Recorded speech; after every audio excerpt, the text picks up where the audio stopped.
décembre lañ ko xalaatoon waaw. dañ ne woon décembre dire que ni montre yi baax yi. ñu xalaat ko wax décembre xaw ma kan moo leen nettalil suñu liggéey nag kan moo leen nettalil. c'est ça ñun nous avons des banques ambulantes. wallaay. duñ ko jëlee nag dajale ko ah dana mën a jur dara xaalis amuñ problème mu xaalis de. des problème organisation problème organisation rek lañ am. waaw parce que ñii ci reddition des comptes ñu ngi denc suñuy xaalis téye ko foofu buñ leen xëccoon tey ñu génne xaalis bi. tey boo fi créé banque de la diaspora fii Sénégal nga xool xam ne tu as une puissance financière boo xam ne buy jóge bitim réew. Mais ñàkk koo contrôler ñàkk koo dugal ci fu mu war a dugg mooy tax souvent dinañ ko calculer nii lim ko nii mais après c'est fini. Et je pense que nous devons préparer aujourd'hui le retour de certains Sénégalais qui aimeraient venir ici pour investir. dañ ko war a préparer. Mais sinon bu ñu leen préparer wul loolu lan la ñuy def lu ñu liggéey yóbbu ko ci ceeb diwlin saabu courant. kese. ndeysaan après daal di tabax benn kër ñëw teg seen piliaan tëdd ci. après avoir fait plus de 20 ans en Europe. ci ay conditions difficiles. nga koy ñafe mais après soo ñëwee tu te retrouves avec une maison. Et pourtant on pouvait s'appuyer sur la diaspora pour développer lu bare. mais lu bëree bëri. et bu ñu xoolee rek ñi nga xam ne def nañ sukkandiku nañ seen diaspora. liggéey ak ñoom ci yenn yi. mais le dañu cas réussir Rwanda beaucoup de projets. oui beaucoup. Voilà le cas de Rwanda. Mais il n'y a pas que Rwanda rek et d'autres pays d'ailleurs. Parce que ñoom dañuy organiser wu et organisation yooyu moo leen permettre même Turquie boo xoolee dañuy organiser wu ak seen diaspora ba nga xamante ni. dans certains pays boo fa demee. da ngay am ay restaurants turcs am ay nangam turc am c'est-à-dire une organisation boo nga xamante ni. c'est-à-dire non seulement tu es en train de vendre la culture saveur bi ak yeneen mais le Sénégal. mais du participer du accompagner du jox gëdd bi la diaspora sénégalaise et loolu je pense que nit ñi war nañu corriger donc incohérence boobu s'appuyer sur la diaspora sénégalaise pour mën a développer lu bari sénégalais mu ngi fépp ci àdduna fépp.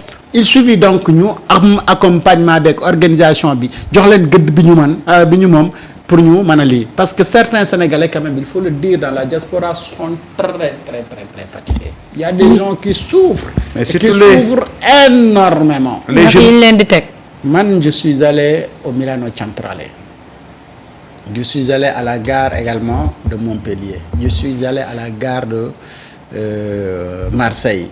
C'était dans le cas bu ma doon def reportage sur l'immigration clandestine parce que auparavant dama gisoon ne tout ce qu'on nous disait sur l'immigration clandestine c'est le français qui nous le disait man je voulais découvrir beneen réalité non du ma xaar rek ñoom ñu di ma indil mais je vais aller vers cette information là donc je suis allé à Casablanca ci yenn pont yi ci yenn lii ba nit ñi def ba dugg ci yenn yi ba yenn bërëb yi ñuy xam ak conditions yi nga xamante ni noonu lañ fay nekkee j'ai pas pu passer par Libye par contre pour voir yenn conditions yi à l'arrivée également j'ai essayé de comprendre yenn conditions la ñuy nekkee au Milano Centrale en France Marseille Montpellier etc mais il y a certains qui sont dans des conditions extrêmement difficiles. Oui.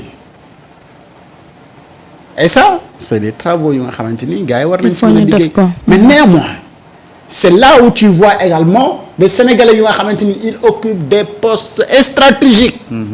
Et partout dans yi dëkk yi ma dem yépp fekk naa fa ay Sénégalais ci ay postes yu stratégiques est-ce que tu sais ba si jamono jooju ma fay dem l'adjoint maire de Lyon c'était un Sénégalais de Sousse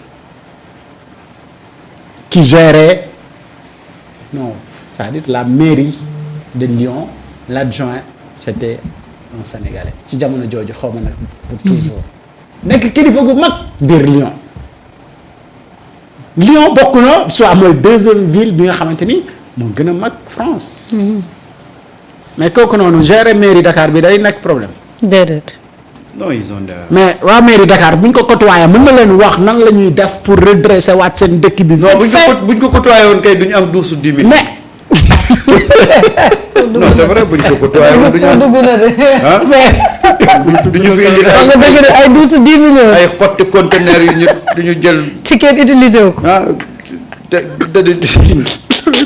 ñu 10 millions lay jar. et pourtant cette personne-là j'ai entretenu ak moom ñu def entretien mu wax ma ci lu bari mais également wax ma ci yenn pratique yu yenn consul yi yenn ambassadeurs yi yenn nangam sangam. mais donc cette diaspora là boo sukkandikoo si ñoom tu peux régler beaucoup de problèmes. et puis gis nga topp dafa am beneen phénomène boo xam ne nañ ko ci bàyyi xel. muy ban. y a beaucoup de jeunes retraités c'est-à-dire que yow da ngay retraité à l'étranger mais tu es toujours jeune. Tu peux servir à autre chose. À autre chose. Ces gens-là on peut les recenser et puis essayer de le faciliter leen loo xam ne bu ñu fi ñëwee mais pour ñu trouver un tissu bu ñu liggéeyee dafay yomb. et je sais que ils sont nombreux ñoo xam ne dañu retraité mais gardant la forme le même dynamisme. Même savoir-faire. Cheikh Issa Lay nee na ma adjoint maire Nantes aussi. c'est un Rufisquois. Voilà ñooñu nañ leen dajale. utal leen ay opportunités yoo xam ne dinañ mën a ñëw investir parce que dañuy retraité toog foofu ils peuvent plus être en activité. xam nga la ñuy def ci dëkk yooyu. waaw def ko si seen dëkk yi fii. ak moo leen gën a besan. et boo ñu fi nekkoon di lim dafay bëri. ba xam ne da nga xam ne les Sénégalais ñu ngi nekk di servir d'autres pays yu tey la soppeeku ci dëkk boobu baax ñoom ñoo ko liggéey. te dañu bëri partout mais boo sukkandikoo si diaspora boobu. ba ñu xam ne ñii da nga leen impliqué mais ñoom dinañ la waxal lu nga xamante ni boo fa jaaree. vite fait ñu soppi Dakar mais gis nga tilim bi nekk Dakar. Dakar gis nga ni mu tilimee. da nga fi defar tali ñaari fan ñetti suuf si ñëw li mu mel ni tali bu ñu defar fukki at ndax ñàkk am entretien donc mais un adjoint maire de Lyon mën na la wax ne la sa ay affaire bi yomb naa pour nga gérer ko ça c'est juste un exemple très terre à terre que je donne sax noonu. D'accord. et cetera donc diaspora bi daal lu leen nit delloo njukkal. doyut. waaw macha allah. Doyen Samba jamono ji ñuy àddoo moom Ngoné Saliou Diop sànq ñu ngi koy junjoo mu ngi ca cybercriminalité ñu daal di koy convoqué ngir déglu ko nag ginnaaw liste bi nga xam ne fësaloon na ko jàpp ni ñooñu dañoo bokk ci ab groupe boo xam ni daal dañ leen di fayub koppar ngir ñuy yëkkati kàddu yu ñaaw di ko teg ci kaw nguur gi nga xam ne moo fi nekk Doyen Samba jamono ji ñu ngi koy déglu xëy na ci kanam tuuti dinañu xam fan la mbir yi di mujjee. man nag histoire boobu dama ci xamul dara Mariette.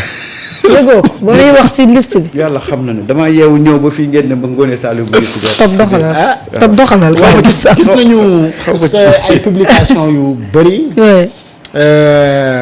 Pape Moussa Sow. def ko et expliquer également que ni dañ ko woo et que Ngoné Saliou a ses preuves. et bi mu koy wax it gis nañu mu téye téléphone am di wax di. tudd ay tur alors maintenant bi mu joxee ay tur.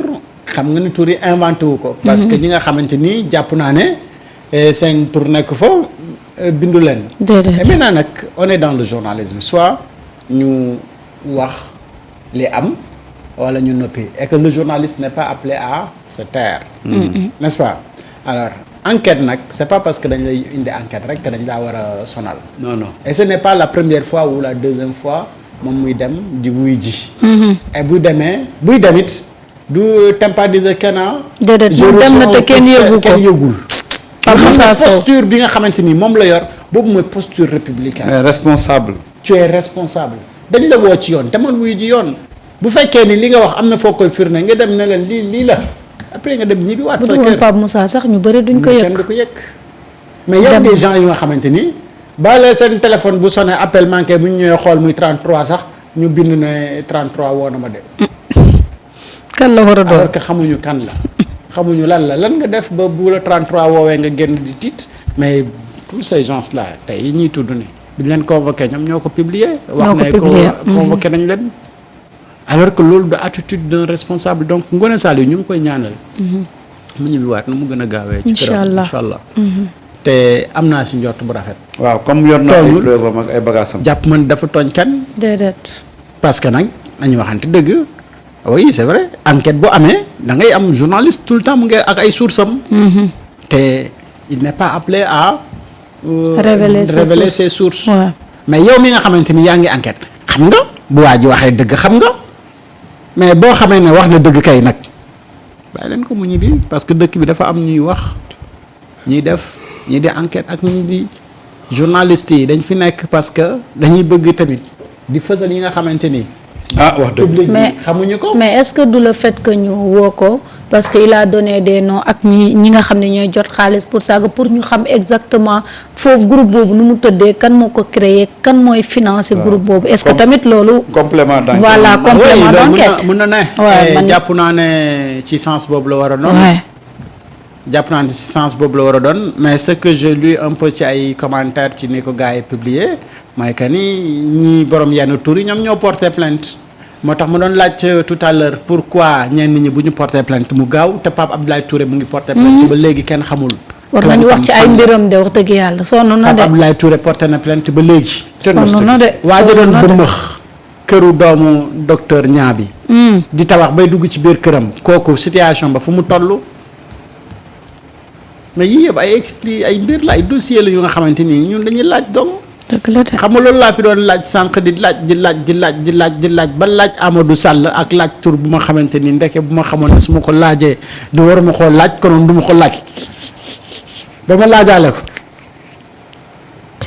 yéeme na de Samba. man de xam nga réew mi moom da ngay wax dëgg ñu woo la nga wax lu dul dëgg ñu bàyyi la. sàcc yi nekk fi di tambamba. waaw finalement nooy def. mais kenn comprendrewul Samba. moi je vous avoue que je ne comprends rien de cette histoire de. mooy que ne léegi ñi nekk si dëgg ñoom ñooy gën a tiit daal.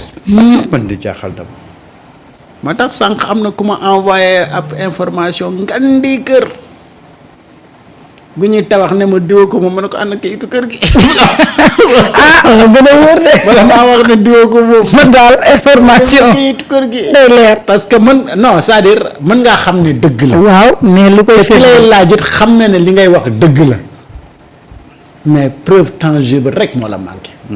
te yàlla xam na ne ñun dëgg bi jib rek mooy suñu dans ce pays là rek il faut qu'on soit des intellectuels wu nekk ñu ko. certaines choses. dañu war a am audace poser noonu comme question ndekete kon dëkk bi am na ñu nga xamante ni dañuy jël xaalis di ko jox ay nit. pour ñuy saaga. wala ñuy def yenn mbir yi lii nag lu ma ta waxtaanee la si penc mi ne bu fekkee day am. waaye nan la ñuy def pour moytandiku ko mais yooyu la ñu war a xeex. waaw. ku nekk daal mais un intellectuel un citoyen il n'a pas le droit de poser donc ces questions là wala il n'a pas le droit de poser ces genres de débat là. si ñi ñuy jox xaalis ñuy def loolu boo ko posé ñu ne la kaay. yow lu tax ngay wax loolu. ana groupe bi ana ñan ñoo nekk ci.